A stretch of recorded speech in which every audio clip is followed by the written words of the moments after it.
मुझी न्याणी तकलीफ़ वधी वई आहे अगो साल भी फसल तू खाई ने बातों का उधारा वठण आयो हां एतरी मदद कर मां न्याणी खणी अस्पताल वनी पहुंचाया कमदार के चई मानन के तुझे लगे मार जो जे जो लठियूं पयूं लगने ओ हारीअ जो मथो फाटी पियो जे जो खून वयो सूरत यासीन रत में रंगीन थी वई हारी रोई तो जे ओ जालिम अल्लाह डाडो थी अल्लाह डाडो थी यानी के तकलीफ वधंदी रही अल्लाह के पे याद कर नमाज़ फजर जी अज़ान आई अस्सलातु खैरुम मिनन नौम होले अल्लाह जी मानी घर वारे के साण करे लियानी जो लाश खणी फजर नमाज टाइम ते अल्लाह जे दर ते आई लियानी जो लाश की सफा में रखी अल्लाह जे घर के अंदर दरवाजा दरियो ओए दरवाजा पई बने दरियो पई बने हारी जमीन ते मथो बिहोने आए बुलंद जा बादशाह अदल थे इंसाफ थे अदल थे इंसाफ दे अल्लाह सा तुझे तरफ आया हो तुझे तरफ भी जवाब ने तक जे दरवाजे ते वणो और अल्लाह जी रहमत के भी जोश आयो और जमींदार निंड में आ और निंड में आ अचानक पासे का सूर हलियो आस्ते सीनो दंग दियो सजी जान में फरूसना पैदा थींदा ओ अल्लाह जो बानो तुझे के मौलाना यो हाल ॾिसी जमींदार जी घरवारी तलाक वठी वई पुट भी छॾे विया जमीनूं भी वयूं हकीमन का इलाज थियो डॉक्टर का इलाज थियो मौलाना अॼु उन हाल में थई लगे टुकड़ो फोड़ भी केर गोठ में ॾियण लाइ तैयार न थई मां अर्ज़ कयां तकबर न कजाए वडाई न कजाए जिन तकबर कयो हो आस्ते आस्ते तकबर जे नशे में जुल्म में काए बंदा वरी कुरान तो जे जिन जुल्म कयो क़यामत जे ॾियारे पुछड़े हाल में ज़ालिम हूंदी उन्हनि जा कोई सॾदाऊं ॿुधण वारो ई न हूंदो हा हा ॿुधो जॾहिं माण्हू तकबर कंदो आ मगरूरी कंदो हेॾे न्यारे मुड़े जॾहिं माण्हू तकबर कंदो आ वो आस्ते आस्ते गुनाहन जे धुबण में लहंदो आ तकबर आ पैसो आ माजी मर्जी मां छा कयां पैसे ते मगी आ जिना ते लही पवंदो आ आहे जा कोने शराब वारी जिंदगी ते लही पवंदो आ शराबी बणजी वेंदो आ जालिम बणजी वेंदो आ पोरी कुरान तुझे हेॾी हर मुंडे जिन जुल्म कयो मोहम्मद उन्हनि खे बि दर्दनाक अज़ाब जी ख़बर ॾे जिन जुल्म कयो क़यामत जे ॾियारे इन ज़ालिमन जो कोई मददगार न हूंदो यो किथे लिखियल आहे जो कुरान में वॾे आवाज़ जो अल्लाह जी कुरान में फरमाया मुंहिंजा रबी मोहम्मद करीम जिन दुनिया में जुल्म कयो कुरान जे तो माल ज़ालिमीन मिन अंसार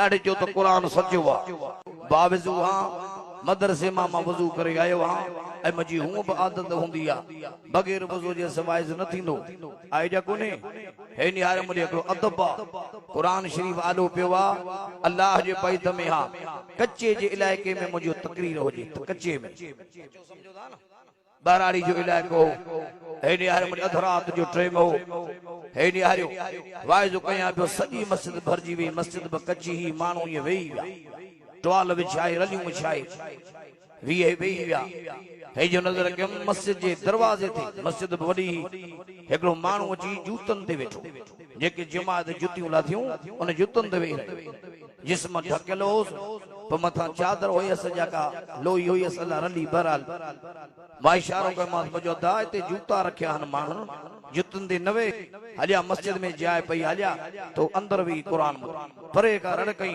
मौलाना अंदर न ईंदुसि चे मौलाना दुआ घुरा अल्लाह मां ते राज़ी थे चे मौलाना मां वॾो ज़ालिम आहियां चे मौलाना वॾी मूंखे तकलीफ़ दई अल्लाहु अकबर कुरान मुंहिंजे आॾो पियो आहे जिस्म तां चादर हटाई सजी जान में फलूसना अच्छा जीता ब्या एडी बदबू ही जो कोई 5 मिनट भी भर में पी न तो सके। अल्लाह अकबर। हिकड़न के वरी रब दुनिया में भी सजा दींदो तो ॿियनि लाइ इबरत बनाईंदो आहे। त ॾिसो मता तव्हां खे जवानी ते नाज़ हुजे। हेॾी हारे मुंडे जवानो पीर सनन खे ॾिसो। हेॾी हारे मुंडे ओ अमीर आओ गरीबन खे ॾिसो। मता तोखे अमीरीअ ते नाज़ हुजे, शाहूकारी ज़िंदगी ते नाज़ हुजे, और गरीबन ने निहार जे मां खुदा तोखे अमीर कयो आहे त गरीब भी करे थो सघां। आहे रब खे ताक़त जा कोन्हे। चयो वॾे आवाज़ सां चयो त अल्लाह खे ताक़त आहे। कंहिंजे हथ में इज़त ज़िल्लत हथ खणी चयो अल्लाह जो हथ। जे मौलाना जाते वाइदो करे वरी माण्हुनि खे ॿुधाए कोहिस्तान में वाइदो करे, बलोचिस्तान में वाइदो करे, उत्तर ॾे वाइदो करे, जाते भी वाइदो करे, माण्हुनि खे वञी ॿुधाए जो दर्दनाक वाक़ियो ॿुधी इबरत वठण। जे मौलाना इहो माण्हू हिन ॻोठ जो वॾो ज़मीनदार हुयो, वॾेरो हुयो। हिनखे तकबर जी बीमारी हुई, मगरूरी हुई जो ग़रीबनि सां ठहंदो ई न हो। ग़रीब हारनि जा हक़ खाईंदो, शराब जो आदी हुयो, बेनमाज़ी हुयो, सॼी ज़िंदगी गुज़री वई। इहो अॼु पहिरियों दफ़ो अल्लाह जे दर ते आयो थई, सो बि अंदर न आयो थई। अल्लाहु अकबर। जे मौलाना ज़मीनुनि ते नाज़ हो, इन मगरूरीअ में इंसानियत लॼाई। जे मौलाना गरीब हारनि जा हक़ खाईंदो, साल ते हिसाब ते कर्ज़ी वरी बहारी। जी असांजे ॻोठ में अली मोहम्मद अल्लाह वली मोहम्मद नालो खयूं। जेसी हारी हुयो हिन ज़मींदार जो, हिन मगरूर जो, ए ज़ालिम हुयो। जे मौलाना सर्दीअ जी मौसम हुई, ओ हारी 5 वक्त जो नमाज़ सुभान अल्लाह था। जे मौलाना बनीअ ते भी नमाज़ पढ़ंदो। हेॾी हार उन जी घरवारी बि नेक हुई, दीनदार, पर्दे। हेॾी हार हिकिड़ी न्याणी ॼाई, ॾाढी ख़ुशी हुई। महीनो गुज़रियो, न्याणी बीमार थी पई। हेॾी हार मुंडे इशा जो टाइम हो। अल्लाह जी बानी हारीअ जी घरवारी थी चए पजे मुड़स खे जल्दी वञो। ज़ालिम ज़मींदार ॾे अल्लाह जो नालो वञी ॾेसि। न्याणीअ खे तकलीफ़ आहे, चवेसि असांजी मदद करे। अॻु साल बि असांजा पैसा फबाए वियो, भला जे असांखे हक़ नथो ॾे त असांखे ओधर ते पैसा ॾे। भला ओधर करे पोइ लोड़े लोड़े ॾींदासीं। जे ही आयो उन वक्त में शहर का इन ज़ालिम ज़मींदार जो मेहमान आयल आहे। केरु आयल आहे? मेहमान। उन्हनि सां शराब पियो पिए, पते रांदि पई हले। हारी दर ते ॿुधे पियो, दर वॼाए पियो। कमदार भी सॾ ॿुधे पियो, ज़मींदार भी, पर ज़ालिम दर न पिया खोलनि। ओ खुदा जो वास्तो अथव, तकबर जे नशे में अची ग़रीबनि जा पटका न लायो, इज़त न गैरतुनि खे नीलाम न कयो। तकबर बुछड़े में बुछड़ी बीमारी। तकबर माण्हूअ खे अंधो करे छॾींदो, पंहिंजनि जी सुञाणप निकिरी वेंदी, रत जा रिश्ता उन्हनि खे बि बाहियूं लॻी वेंदियूं। तकबर अल्लाह जो वास्तो अथव। पोइ हारी वापसि आयो, घरवारी जो ॾे ख़बर जे ज़मींदार दरी नथो।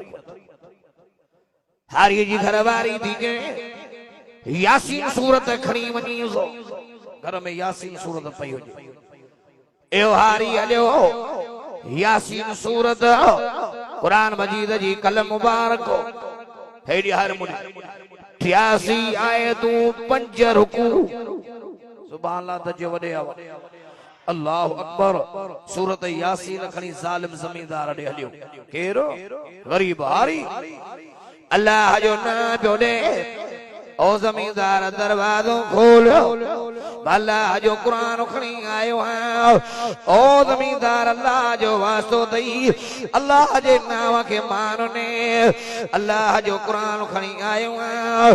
हेॾे ज़ालिम ज़मींदार पंहिंजे कमदार खे चयो दरवाज़ो खोल। जॾहिं दरवाज़ो कमदार खोलियो, गरीब हारी थो चए सही अल्लाह जे कुरान जो कलम सूरत यासीन खणी आयो आहियां।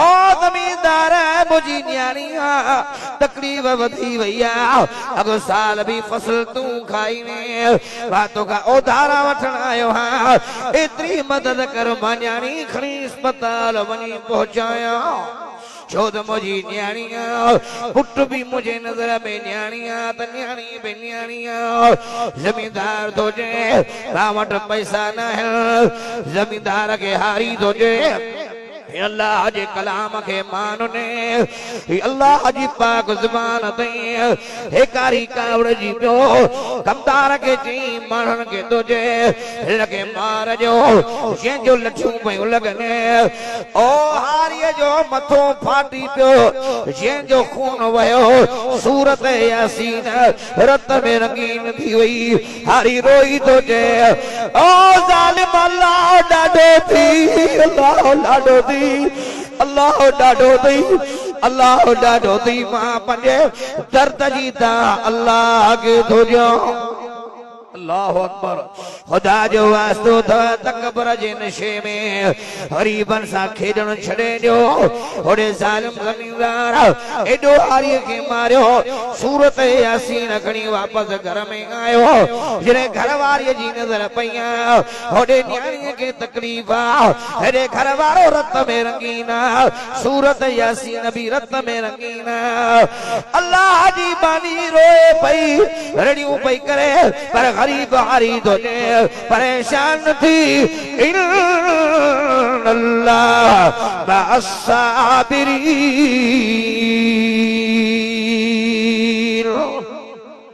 ॾाढे जो सुभान अल्लाह सब्र कर ओ मुझी प्यारी घरवारी रब असां सां गॾु आहे ॾाढे जो सुभान अल्लाह हेडी हारे मुने बेनी ज़ालिम सब्र कयो अल्लाह अकबर खून वांदो रहो और न्याणी के तकलीफ वधंदी रही अल्लाह के पे याद कर नमाज़ फजर जी अज़ान आई अस्सलातु खैरुम मिनल नौम अस्सलातु खैरुम मिनल नौम अल्लाह अकबर अल्लाह अकबर ला इलाहा इल्लल्लाह बस अज़ान फजर अची ला इलाहा इल्लल्लाह ते खत्म थी होडे माओ जे हथ ते न्याणी जो दम परवास सजी रात बेचारी न्याणी तकलीफ करी हेडी हारे मुडे आखिर औलाद हो आंडा कन्ने मुडे होरे अल्लाह जी बानी उठी हारिए के बामा वरते घरवारी जी नजर करे जी छा दियो होरे न्याणी के बच में हो जलो अल्लाह जी बानी दी जे जल्दी अल्लाह जी जमींदार जे दर ते जिन उडी अल्लाह जे दरवाजे ते अल जो हाकिम जो भी हाकिमा ॾाढे जो सुभान अल्लाह हाकिमन जो हाकिम केरो कुरान जे तो फमायु कल्बिबु कबद बिद्दीन अलैहि सल्लल्लाहु बिअहकमिल हाकिमीन